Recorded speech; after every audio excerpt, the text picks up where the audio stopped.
depuis la montagne bien douce avant de retrouver ma douce encore plus douce pour aller fêter cette fin d'année en allant danser le tango argentin. Ma tribu dansante, j'avais envie de partager un petit peu du beurre que j'ai récolté sur la montagne de l'Ours en allant tambouriner, chanter, me reposer et recueillir l'écume du bon lait qui a bouillonné toute cette année 2025, un peu comme cette mer de brume là-bas sur la vie, sur les villes, et qu'en haut toujours se reflète le soleil. J'avais à cœur de cueillir ce moment avant de passer de l'autre côté, symbolique certes d'une nouvelle année, mais quand même réel, avec ces chiffres qui s'égrènent, qui se transforment, et tout l'étendue en fait de ce qui est parcouru, et je réalise en fait pour moi, pour chacun d'entre vous, de toute cette tribu, de ce que je connais, de ce que je ne connais pas, mais qui sont reliés à nous, l'envie de donner un peu de cette hauteur de ce soleil. Et puis l'envie aussi de partager certaines expériences que j'ai eues ces derniers temps, qui viennent clôturer l'année. Je me suis offert l'expérience de suivre les cours de quelqu'un d'autre, concernant l'art de se manifester, l'art de donner corps à nos rêves. Et ça m'a appris des choses vraiment intéressantes. C'est vraiment chouette de suivre ce que font les autres. La personne, en l'occurrence, une femme très connue, multimillionnaire, s'appelle Regan Hillier, et qui, dans l'art de la manifestation, amène quelques concepts qui m'ont beaucoup éclairé, que j'avais envie de vous partager, qui sont vraiment peut-être un peu, d'autant plus là où je suis, avec les rondeurs de ces collines, avec le Pays Basque, qui est pour moi une matrice, comme un utérus, un contenant dans lequel les 9 souffles ont grandi. Et ça parle de contenant, justement. Je trouve que souvent on focalise sur nos rêves, et l'année qui vient, c'est toujours début d'année, waouh, qu'est-ce que ça va être mes nouvelles résolutions, ou ce nouveau cycle solaire, c'est normal, porte l'envie, le désir de nouvelles choses. Et qu'est-ce que j'en fais en fait ? Comment je soutiens cette vision et comment je lui permets d'exister ? Donc souvent ce qu'on fait, c'est de se focaliser trop sur la vision elle-même, c'est-à-dire sur il y a un désir, il y a une envie, il y a une perception de ce que je veux être ou de ce que je veux accomplir. Et puis quelque chose se dilue ou une tension arrive. C'est difficile de laisser œuvrer les forces de l'univers au service d'une vision juste en la soutenant dans la forme que l'on voudrait qu'elle ait. Et en tout cas, c'est difficile de ne pas soutenir une vision en cherchant à lui donner forme. Et j'ai trouvé qu'elle introduisait une notion que j'ai envie de vous communiquer là, donc qui se marie fort bien à la pratique de la danse, à tout ce qu'on pratique dans la mouvement de médecine et dans les 9 souffles, qui est de donner un contenant. La pratique est assez simple en fait, c'est ok, j'ai une vision. Je veux être, je sais pas, je veux quelque chose qui nous concerne beaucoup, je veux atterrir sur un lieu. Je veux acheter ou être gardien d'un lieu où je puisse rester longtemps avec ma famille, avec ma tribu, où je puisse...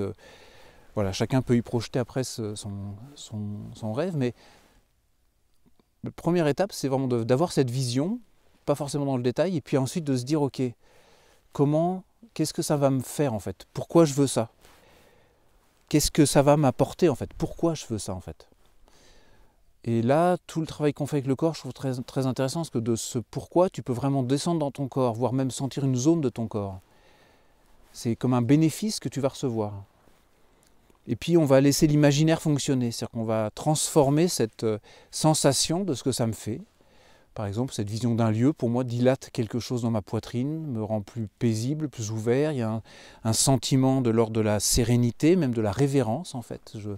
Je peux visualiser ce moment où avec un groupe on achèterait un lieu, où on serait soutenu, où il y aurait ce moment de suspension, où on attendrait, où ce ne serait pas encore le moment d'aller sur le lieu, en tout cas pas le moment de faire quelque chose, mais j'aurais ce moment de suspension.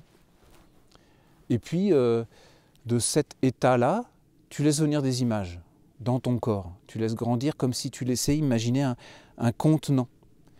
Ce contenant, c'est le contenant de ta vision. Ce n'est pas la vision du lieu, c'est le contenant de ta vision. Et vraiment suivre le corps permet de laisser grandir un contenant qui va